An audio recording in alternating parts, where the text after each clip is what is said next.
Hello all, మేము little న్యూట్రిమెంట్స్ నుండి dry fruit laddu order చేసాం. బేసిక్గా నాకు స్వీట్స్ అంటే చాలా ఇష్టం, బట్ స్వీట్స్లో షుగర్ అనేది ఉంటుంది. Sugar is unhealthy to health. But ఈ లిటిల్ న్యూట్రిమెంట్స్ వాళ్ళు ఎలా చేశారంటే వితౌట్ షుగర్, వితౌట్ బెల్లం ఏం లేకుండా only just dry fruits use చేసి అండ్ గీ వాడారు. And I'm sure add on flavour గురించి ఇలాచీ పౌడర్ వాడి మళ్ళీ డ్రై ఫ్రూట్ లడ్డు పెట్టారు. బట్ చాలా బాగుంది డ్రై ఫ్రూట్ లడ్డు అయితే. బేసిక్గా నాకు డ్రై ఫ్రూట్స్ అంటే కూడా నాకు ఎక్కువ తినలేను, బట్ ఇట్లా లడ్డులాగా చేసేస్తే చాలా నచ్చింది నాకు. అసలు నాకు ప్రెగ్నెన్సీలో డ్రై ఫ్రూట్స్ తింటే వామిటింగ్ అవుతుండే. ఇక్కడ కొంచెం ఇచ్చింగ్ లాగా అయ్యేసి. అందుకని డ్రై ఫ్రూట్స్ లడ్డు ఆర్డర్ చేశాను. చాలా బావుంది. తింటే చాలా బావుంది. డైలీ ఒక 2 తింటున్నాను. మంచి స్టటేటివ్ ఉంది. ఆకలి కూడా ఎయట్లేదు ఇది తింటే.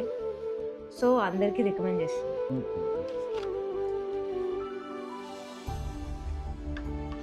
నేను ఆల్రెడీ వాళ్ళ వెబ్సైట్ కూడా మెన్షన్ చేస్తాను అండ్ వాళ్ళ డీటెయిల్స్ కూడా ఇక్కడ పెడతాను. మీరు ఇక్కడ ఆర్డర్ చేసుకోవచ్చు. Thank you.